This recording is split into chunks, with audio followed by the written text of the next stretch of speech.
Hello friends, आज हम दोबारा हैं एस्ट्रोलॉजर प्रतीक कपूर के साथ, जिनके साथ हमने पहले डिस्कस किए थे एस्ट्रोलॉजी के कुछ कॉन्सेप्ट्स, जिनमें से बर्थ टाइम रेक्टिफिकेशन, होरारी एस्ट्रोलॉजी और वेल्थ प्रॉफिट और एस्ट्रोलॉजी का क्या कनेक्शन और किस तरह से एस्ट्रोलॉजी हमारी लाइफ को इफेक्ट करती है और किस तरह से हम एस्ट्रोलॉजी का यूज़ करके अपनी लाइफ को अपने फेवर में कर सकते हैं और लाइफ को बेस्ट तरीके से जी सकते हैं।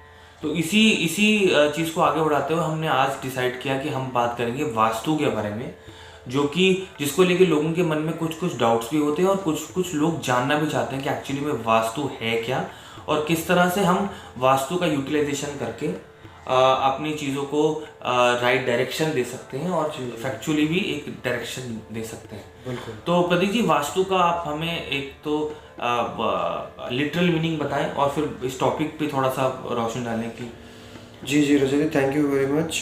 तो इसमें देखिए, वास्तु का जो असल जो मीनिंग है वो जो लोग समझते हैं उससे थोड़ा सा अलग है।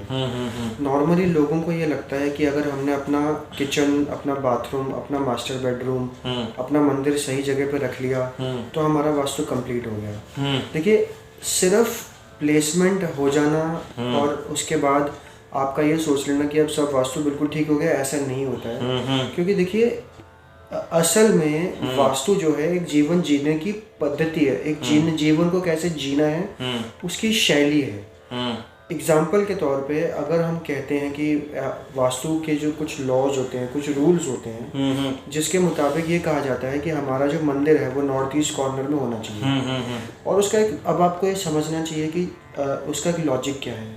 लॉजिक उसका ये है कि नॉर्थ ईस्ट कॉर्नर में वो इसलिए बोला जाता है क्योंकि हम अगर हम ईस्ट की तरफ वहाँ बैठते हैं और ईस्ट की तरफ फेस करके अपने इष्ट की पूजा करते हैं, जब जिस मर्जी भगवान को मानते हो, तो उससे सन की डायरेक्शन जो है, उससे सन की डायरेक्शन का लेना देना होता है। क्योंकि उस टाइम सूर्य उदय, जो जिसे हमारी संस्कृति में ब्रह्म मुहूर्त कहा जाता है, उस सुबह के टाइम ब्रह्म मुहूर्त में सूर्य उदय हो रहा होता है और वो नॉर्थ और नॉर्थ ईस्ट की तरफ होता है, जिसकी वजह से हमारे को ये कहा जाता है वास्तु के अकॉर्डिंग कि आपको पूजा नॉर्थ ईस्ट कॉर्नर में करनी चाहिए। लेकिन अगर आप उस पूजा पद्धति को दोपहर को या शाम को या इवन कई लोग रात को भी करते हैं, वो आप करिए, वो आपकी श्रद्धा का विषय है, उसमें वास्तु का इतना लेना देना नहीं है। बट अगर आप एक्चुअल वास्तु के प्रिंसिपल्स को अगर आप माने तो ब्रह्म मुहूर्त में नॉर्थ ईस्ट कॉर्नर में पूजा करने को इसीलिए कहा गया है क्योंकि उस टाइम सूर्योदय हो रहा होता है और सन की एनर्जी हम सबको ही पता है कि हमारे शरीर के लिए, हमारी आत्मा के लिए वो कितनी कारगर साबित होती है,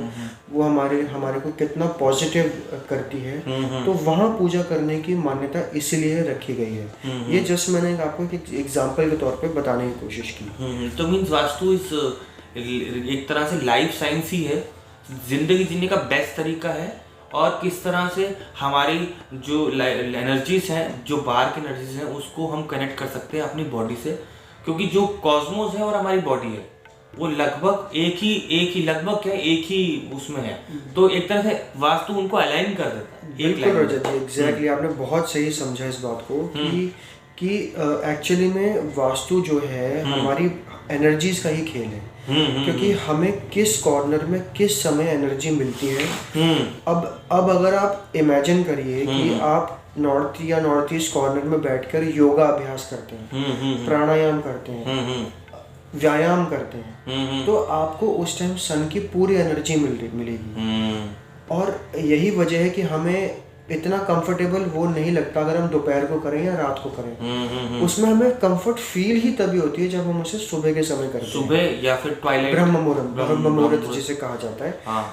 आजकल का जिस तरह से ज़माना चल रहा है, हर किसी के लिए ये आसान नहीं होता कि ब्रह्म मुहूर्त में ही हर चीज़ करी जाए। लेकिन अगर हम अपने दृढ़ निश्चय से अपनी लाइफस्टाइल को इस तरह से बनाएं कि हम उस समय अगर आपको मान लीजिए आप नाइट शिफ्ट में भी काम करते हैं तो भी आपके पास कुछ समय ऐसा होता है कि आप घर जब आते हैं उस टाइम सूर्य उदय हो रहा होता है।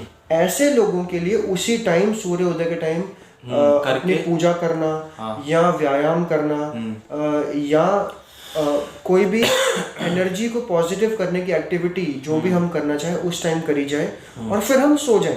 फिक्स हो जाए, ताकि वो जो एनर्जी है और जो आपके साथ है वो रहे, और फिर दिन उठ के यू फील एक्सट्रीमली फ्रेश। बिल्कुल बिल्कुल। ये एक तरीके हैं जो कि हर तरह की लाइफस्टाइल जीने वाले लोगों को अपनाने पड़ेंगे, क्योंकि अगर आप सिर्फ वास्तु की प्रिंसिपल्स को फॉलो किया, जैसे काफ़ी घर ऐसे भी होते हैं जो प्रिंसिपल्स के हिसाब से बिल्कुल सटीक बैठते हैं, उनका किचन बिल्कुल सही जगह पे होता है, उनका बाथरूम बिल्कुल सही जगह पे होता है, और उनकी मास्टर बेडरूम सही जगह पे होती है। लेकिन फिर वही बात आ जाती है कि हर एक्टिविटी का एक पर्पस है, हर एक एक्टिविटी के पीछे एक लॉजिक है। अगर आप उन लॉजिक्स को सही से समझेंगे तो आपके जीवन जीने की पद्धति जब सही होगी तो आपकी हेल्थ सही रहेगी, जब आपका हेल्थ सही रहेगी तो आपका माइंडसेट सही रहेगा, जब आपका माइंडसेट सही रहेगा तो आप जिंदगी के डिसीजन सही लोगे। तो इस तरीके से वास्तु आपके जिंदगी पे पॉजिटिव एनर्जी देके आपको पॉजिटिव करके आपकी जिंदगी में एक अच्छे इम्पैक्ट डालता है।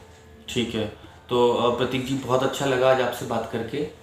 वास्तु के बारे में हमने बहुत इंपॉर्टेंट बातें जानी कि वास्तु एक प्रैक्टिकल साइंस है, लाइफ साइंस है, और वास्तु में कोई भी चीज़ ऐसी नहीं है जो कि मिथ हो, it's all related to facts. और बेसिकली कोई भी चीज़ करने के लिए हमारे पास एक तो विल पावर होनी चाहिए, और साथ साथ में it should be done in the right direction also, जैसा कि वास्तु आपको दे सकती है। जी बिल्कुल। तो दोस्तों, आगे की वीडियोस के लिए हमारे चैनल को फॉलो करते रहिए, और वीडियोस हम ऐसे ही आपके साथ बनाते रहेंगे। तो प्रतीक जी का बहुत बहुत धन्यवाद।